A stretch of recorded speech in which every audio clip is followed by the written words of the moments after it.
धोलिया गांव गुजरात का एक पुराना सूना सा गांव। गांव के किनारे एक टूटी हुई झोपड़ी, जहां रहते हैं सिर्फ दो लोग, बूढ़ा बाप रघुनाथ और उसका बेटा हरिराम। आज रात उस झोपड़ी में सन्नाटा है, ना कोई हंसी ना कोई उम्मीद, क्योंकि इस घर की एक आवाज हमेशा के लिए खो चुकी है। हरिराम की माँ अब इस दुनिया में नहीं रही। झोपड़ी के अंदर हरिराम बैठा है, उसकी आंखें बुझी हुई, चेहरे पर गुस्सा और थकान साफ दिख रही है। बगल में उसका बूढ़ा बाप चारपाई पर लेटा है, पर नींद दोनों की आंखों से गायब है। बापू, माँ पूरी जिंदगी झेलती रही, गरीबी, कमी, भूख, हर दिन बस समझौता, और आखिर में उसे कुछ भी नहीं मिला। कपड़े तक ढंग के नहीं थे, खाना भी आधा पेट। क्या यही जिंदगी है बापू? क्या यही हाल हमारा भी होगा? रघुनाथ करवट बदलते हैं, चेहरे की झुर्रियों में थकान साफ झलक रही है, और फिर बैठे। बेटा, तेरी माँ ने बहुत सहा। हाँ, तकलीफें थीं, पर उसने कभी शिकायत नहीं की। वो हमेशा मुस्कुराती रही। गरीबी इंसान को तोड़ देती है, पर हिम्मत ही इंसान को जिंदा रखती है। तेरी माँ की हिम्मत ही थी जिससे ये घर अब तक चल रहा था। हरिराम गुस्से से सिर झुका लेता है, उसकी आंखों में आक्रोश भरा है, जैसे भीतर कोई तूफान फूट पड़ा हो। नहीं बापू, ये सहना नहीं, ये हारना है। माँ ने सहते सहते सब खो दिया, और अब मैं देख रहा हूँ उनकी एक हूँ। आप भी इसी गरीबी में खोते जा रहे हो। मैं अब और नहीं झेल सकता। मुझे गरीबी से लड़ना है, मुझे इस गांव से बाहर जाना है, मुझे अपना रास्ता खुद बनाना है। रघुनाथ बेटे की आंखों में देखते हैं, उनकी आवाज में डर है, पर गहराई भी। हरिराम, शहर की चमक दूर से अच्छी लगती है, पर वहाँ अंधेरा बहुत गहरा है। ये गांव भले छोटा है, पर यहाँ लोग अपने हैं। शहर में पैसा है, पर इंसानियत नहीं। मैंने अपनी जवानी देखी है, शहर में इंसान को पहचानता भी नहीं। तू वहां जाएगा तो समझेगा। हरिराम धीरे धीरे उठता है, उसकी आंखों में आग जल रही है। बापू, आपके लिए ये गांव सही होगा, आपके लिए ये झोपड़ी भी काफी होगी, पर मेरे लिए नहीं। मुझे दम घुटता है यहाँ। हर रोज वही तंगी, वही भूख, वही अपमान। मुझे अब और बर्दाश्त नहीं। माधव को याद है, मेरा बचपन का दोस्त, वो शहर में काम करता है। उसने कहा था, हरिराम, अगर हिम्मत हो तो मेरे पास आ जाना, मैं तुझे काम दिलवा दूंगा। और बापू, मैंने तय कर लिया है, मैं माधव के पास जाऊंगा, यहीं नहीं रहूंगा। रघुनाथ बेटे की बातें सुनते हैं, उनकी आंखें नम हो जाती हैं। कुछ पल चुप रहकर वो बोलते हैं, जा बेटा, अगर यही तेरी चाहत है तो जा। तेरी माँ भी यही चाहती थी कि तू बड़ा आदमी बने, लेकिन याद रख, शहर सिर्फ रोटी देगा, सुकून नहीं। और एक बात, कभी अपने बाप को भूल मत जाना। हरिराम कुछ नहीं कहता, वो चुपचाप खड़ा रहता है।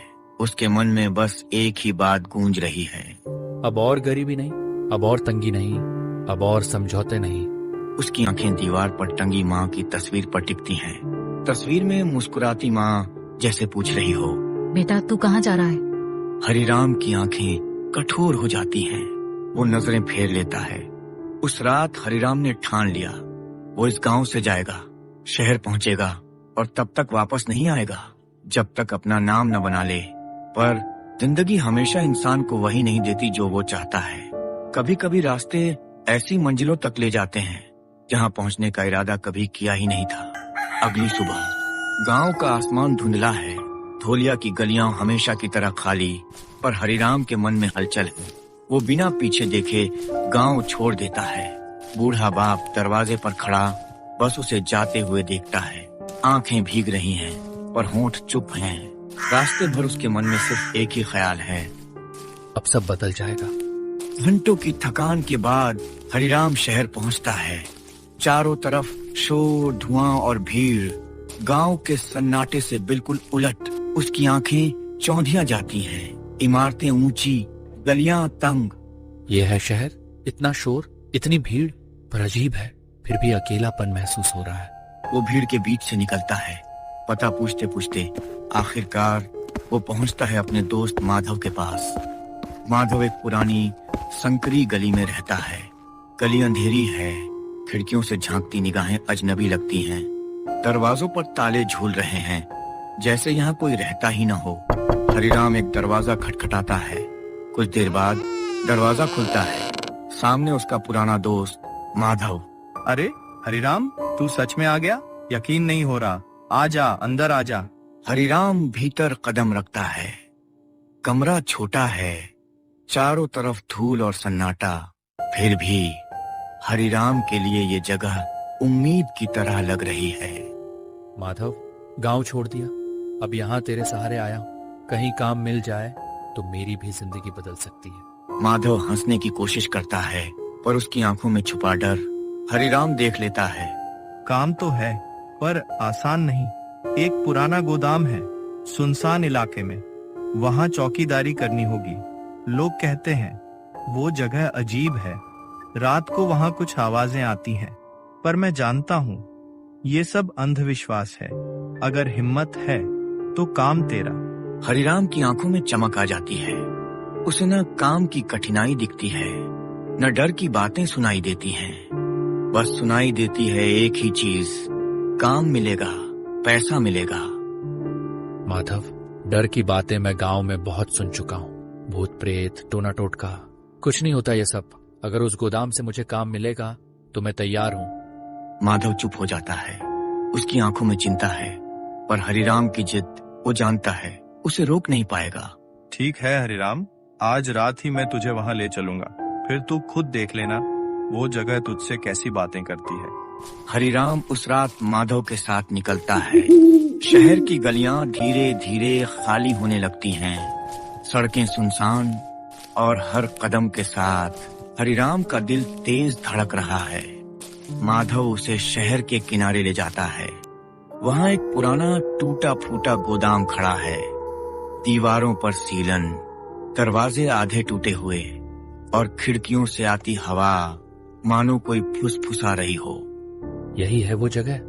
हाँ, यही काम मिलेगा। यहीं तुझे रातें गुजारनी होंगी। सावधान रहना, क्योंकि यहाँ रात कभी खामोश नहीं होती। हरिराम गोदाम को घूरता है। अंधेरे में ढकी उस जगह से मानो कोई अदृश्य आंखें उसे देख रही हों, पर उसके दिल में डर नहीं, बस जिद है। वो तय कर चुका है, अब यही उसकी नई जिंदगी की शुरुआत होगी। रात गहरी हो चुकी थी। शहर की गलियां अब पूरी तरह सुनसान। हरिराम और माधव खड़े हैं। दीवारें सीलन से ढकी, दरवाजे आधे टूटे हुए, खिड़कियों से आती हवा जैसे फुसफुसाहट कर रही हो। हरिराम भीतर कदम रखता है। हवा ठंडी और अजीब तरह की है। फर्श चरमराता है। हर कदम पर आवाज होती है। माधव, यहाँ सच में अजीब लग रहा है। सन्नाटा और ये अंधेरा, कहाँ खो गए लोग यहाँ? डर मत हरिराम, ये सब गोदाम की पुरानी बातें हैं। रात को अजीब आवाजें आती हैं, पर कुछ भी असली नहीं है। बस अंधेरा और खामोशी है। हरिराम कमरे के बीचों बीच खड़ा है। चारों तरफ धूल, खिड़कियों से आती ठंडी हवा उसके चेहरे पर जैसे कोई छाया उसके पास से गुजर रही हो। अचानक दरवाजा अपने आप चरमराता है। एक हल्की सी हवा भीतर फैलती है। हरिराम के कदम थम जाते हैं। ये क्या है? माधव, तूने कहा था डरने की कोई बात नहीं, पर ये अजीब है। माधव भी पीछे हटता है, पर उसका चेहरा शांत दिखता है। वो जानता है कि हरिराम को डर से लड़ना होगा। सुन हरिराम, जो भी आवाज है या जो कुछ भी अजीब दिखता है, बस इग्नोर करना। किसी चीज को अपना ध्यान न बनने देना। हरिराम धीरे धीरे हवेली के भीतर चलता है। हर कमरे में अजीब शैडोज उभरती हैं। दीवारों पर धब्बे, जैसे किसी ने पिछले समय में वहां खड़े होकर देखा हो। फर्श पर अचानक आवाजें गूंजती हैं, जैसे कोई धीरे धीरे चल रहा हो। हरिराम और माधव रुक जाते हैं, पर कोई सामने नहीं है। माधव, तुझे भी ये आवाजें सुनाई दे रही हैं? कुछ तो है यहाँ, मैं देख सकता हूँ, पर कोई सामने नहीं है। माधव धीरे धीरे जवाब देता है, लेकिन उसकी आवाज में भी हल्की कंपकंपी है। शायद ये गोदाम की पुरानी आत्माएं हैं। कभी कभी जो लोग लालच और जिद में फंस जाते हैं, उनके पीछे ये शैडोज रहती हैं। हरिराम ने गहरी सांस ली। उसने देखा एक कोने में हल्की रोशनी, जैसे किसी ने लात मारकर तेल का दीपक जला दिया हो। धीरे धीरे दीवारों पर परछाइयां नाचने लगीं। हरिराम की धड़कन तेज हो गई। वो जानता था कि यह केवल शैडोज नहीं है, कुछ और है। माधव, मैं महसूस कर रहा हूँ जैसे कोई हमें देख रहा है, हर कमरे में, हर दीवार में। माधव ने भी कुछ देखा और उसने अपने दोस्त को शांत करने की कोशिश की। हरिराम, देख, कोई नहीं है, बस ये गोदाम तुम्हें डराने की कोशिश कर रही है। हम यहाँ काम करने आए हैं, बस काम पर ध्यान दो। पर काम करना आसान नहीं था। हर कदम पर फर्श चरमराता, दीवारों पर धूल उठती और हवा फुसफुसाती, जैसे कोई पुरानी कहानी बता रही हो। रात बढ़ती गई। हरिराम और माधव एक कमरे में बैठे। माधव ने टॉर्च जलाई, पर रोशनी भी शैडोज को नहीं मिटा पाई। अचानक माधव की आंखें खुल गईं। उसने धीरे से कहा, सुन, वहाँ दीवार के पास तुमने देखा? कुछ हिल रहा है, जैसे कोई खड़ा हो और हमें देख रहा हो। हरिराम ने देखा, पर वहां खाली था। पर उसकी आत्मा ने महसूस किया कुछ असली था, कुछ ऐसा जो अतीत से जुड़ा था। घंटों की रात हरिराम को नींद नहीं आई। आवाजें बढ़ती गईं, पर उसने डर को दबाया, अपने इरादे को याद किया, गरीबी से बाहर निकलना।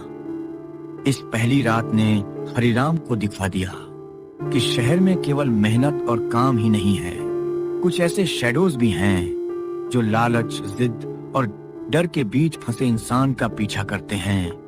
हरिराम ने तय किया, वो डर को महसूस करेगा, पर डर के सामने नहीं झुकेगा। रात का अंधेरा अब और गहरा हो गया। गोदाम के अंदर की हवा ठंडी और स्थिर है। हरिराम और माधव कमरे के बीच खड़े हैं। हर कदम पर फर्श चरमराता है और दीवारों से आती फुसफुसाहट जैसे कोई वर्षों से दबा हुआ डर बयां कर रहा हो। हरिराम टॉर्च की रोशनी दीवारों पर चमकाता है, पर हर दीवार, हर कोना जैसे उसकी आंखों के सामने बदल रहा हो। परछाइयां बढ़ती जा रही हैं, जैसे कोई उन्हें घूर रहा हो। माधव की आंखें फैल जाती हैं। वो धीरे धीरे कदम बढ़ाता है, पर उसके पैरों की आवाज भी करती है। हरिराम, ये गोदाम सामान्य नहीं है। जो यहाँ आता है लालच और जिद में फंसकर कभी लौटता नहीं। कुछ चीजें यहाँ सिर्फ इंसान की कमजोरियां तलाशती हैं। हरिराम ने देखा, दीवार के एक कोने में हल्की हलचल, जैसे कोई वहां खड़ा हो और उसे देख रहा हो। उसने हिम्मत करके पास गया। दीवार के पास पहुंचते ही हवा अचानक रुकी। सन्नाटा और एक गहरी कर्कश आवाज गूंजी।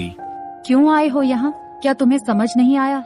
जो लालच और जिद में फंसता है, उसकी किस्मत यहाँ बर्बाद हो जाती है।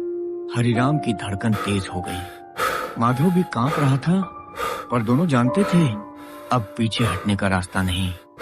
हम सिर्फ काम के लिए आए हैं, हम किसी को नुकसान नहीं पहुंचाना चाहते, बस हमें छोड़ दो। और गोदाम की परछाइयां बढ़ती गईं, दीवारों पर छायाएं नाचने लगीं, जैसे अतीत की आत्माएं उन्हें घूर रही हों। और तभी हरिराम ने देखा, एक कमरे के कोने में समान रूप से खड़ी एक औरत की छाया। बाल बिखरे, आंखें लाल, सदियों पुरानी शिकन उसके चेहरे पर, और वही माँ जैसी आवाज पुकारती है। क्यों आए हो? क्यों लालच और जिद में खो गए हो? तुम्हारी माँ की तरह तुम भी अपने लोगों की याद भूल गए हो। हरिराम और माधव दोनों ठहर गए, दिलों की धड़कन रुकने जैसी। हवा ठंडी और स्थिर, पर छाया धीरे धीरे पास आई। माँ, तुम यहाँ कैसे? पर वहाँ कोई नहीं था, सिर्फ परछाई, फर्श पर झूलती हुई रोशनी, दीवारें बदलती हुई और गोदाम में गूंजती आवाज। लालच और जिद का परिणाम यही होता है। जो अपने स्वार्थ में अंधा हो, वो हमेशा खो जाता है। तुम्हारे दोस्त भी, तुम्हारी उम्मीदें भी, सब यहाँ रह जाएंगी। माधव ने हरिराम की तरफ देखा। उसकी आंखों में डर और पछतावा दोनों थे, पर हरिराम ने ठान लिया, डर को महसूस कर, लेकिन उसके सामने नहीं झुकने का। हम डर के आगे नहीं झुकेंगे। हम यहाँ सिर्फ काम के लिए आए हैं। जो भी है, हम उससे डरेंगे नहीं।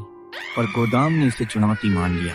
फर्श चरमराया, दरवाजे अपने आप खुले और बंद हुए, परछाइयां चारों तरफ घूमने लगीं, और अचानक माधव की आंखों में डर साफ दिखा। हरिराम, शायद हमें वापस जाना चाहिए। ये जगह सिर्फ लालच और जिद में फंसे लोगों को निगलती है। जो यहाँ आया वो हमेशा के लिए यहाँ रहता है। हरिराम ने अपने इरादे को मजबूत किया। वो जानता था, गरीबी से बाहर निकलने का सपना सिर्फ तभी सच होगा जब वो डर के सामने टिकेगा। रात का अंधेरा अब चरम पर था। गोदाम के भीतर हरिराम और माधव दोनों थक चुके थे, पर छायाएं अभी भी चारों तरफ थीं। हर कदम पर गूंज, हर आवाज पर फुसफुसाहट। हरिराम ने अपने दिल को शांत किया। उसने सोचा, डर को महसूस करूंगा पर उसके आगे नहीं झुकूंगा। पर गोदाम की ताकत अब और बढ़ चुकी थी। दरवाजे अपने आप बंद और खुले होते, फर्श झरमराता, दीवारों पर शैडोज ने आकृति बदल ली। माधव, अब डरने का कोई फायदा नहीं। हम यहाँ आए हैं काम के लिए। जो भी हो, हमें अपने इरादे से पीछे नहीं हटना। माधव धीरे धीरे सिर हिलाता है, पर उसकी आंखों में डर साफ दिखता है। हरिराम, शायद हमें यहाँ नहीं होना चाहिए। ये जगह लालच और जिद में फंसे लोगों को हमेशा अपने भीतर खींच लेती है। पर तभी गोदाम की परछाइयां अचानक सुलग उठी। दीवारों पर डरावनी आकृतियां बन गईं और उनके बीच एक कर्कश भयानक आवाज गूंजी।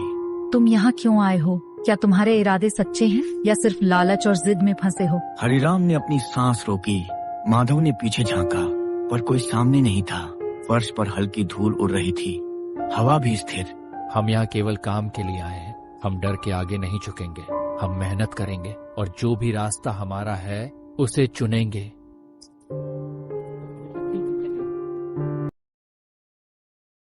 दोस्तों, आपको हमारी ये कहानी कैसी लगी?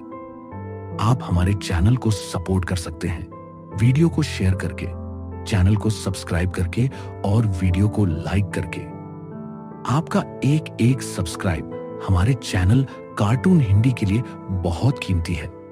मैं देख रहा हूं कि आप सभी के बहुत पॉजिटिव कमेंट्स आ रहे हैं, जिससे हमें और भी मोटिवेशन मिलता है। हम अपनी पूरी कोशिश करते हैं कि आपके लिए ऐसी कहानियां बनाएं जो एक अच्छी सीख दे और दिल को छू जाए। टीम कार्टून हिंदी हमेशा आपका दिल से आभारी रहेगा। मिलते हैं आपसे एक नई वीडियो में।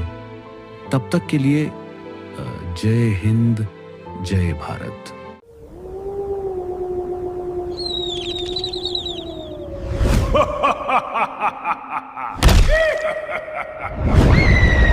दोस्तों, आपको हमारी ये कहानी कैसी लगी? आप हमारे चैनल को सपोर्ट कर सकते हैं वीडियो को शेयर करके, चैनल को सब्सक्राइब करके और वीडियो को लाइक करके। आपका एक एक सब्सक्राइब हमारे चैनल कार्टून हिंदी के लिए बहुत कीमती है। मैं देख रहा हूं कि आप सभी के बहुत पॉजिटिव कमेंट्स आ रहे हैं, जिससे हमें और भी मोटिवेशन मिलता है। हम अपनी पूरी कोशिश करते हैं कि आपके लिए ऐसी कहानियां बनाएं जो एक अच्छी सीख दे और दिल को छू जाए। टीम कार्टून हिंदी हमेशा आपका दिल से आभारी रहेगा। मिलते हैं आपसे एक नई वीडियो में। तब तक के लिए जय हिंद, जय भारत।